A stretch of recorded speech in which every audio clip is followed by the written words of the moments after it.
afternoon. Ngayon, meron kaming challenge si Kuya Ombe on. Are you ready to accept my challenge? Yes, ma'am. Yes. Okay. Madali lang to, kakanta ka lang.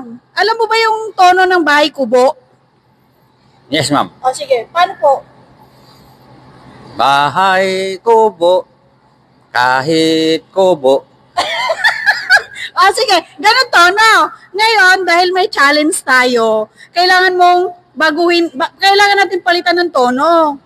Gawin natin, dapat baguhin natin yung tono para maiba naman. Bahay kubo, kahit na munti. Ganon. Yes, ma'am. Okay. So, one more. Bahay kubo, kahit na munti. Okay, ulit. Ganito. Bahay kubo, kahit na munti. Ganon. Bahay kubo, kahit na munti. Ganon, tama. O ngayon, ulitin natin ng 10 beses. Kailan 10 ha? Ganon lang ulit. Okay, one. Bahay kubo, kahit na munti. Bahay kubo, kahit na munti. Bahay kubo, kahit na munti. Bahay kubo, kahit na munti. Bahay kubo, kahit na munti. Bahay kubo, kahit na munti. Bahay kubo, kahit na munti. Bahay kubo, kahit na munti.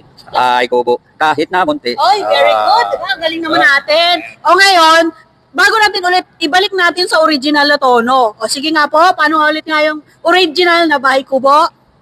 Bahay kubo. Isa pa, ibalik ko sa original.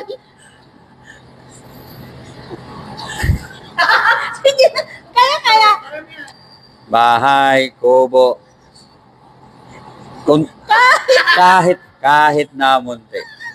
Hindi, yung original, yung pinakauna kanina. Yung Ali- totoong tono niya. Nakalimutan ko na, ma'am eh. Isa pa. Bahay kubo. Kahit na... Ang hirap na ibalik. Mahirap na, nakalimutan na. Last na, baka. Last na. Bahay kubo. Kahit na... Thank you. Salamat. Thank you.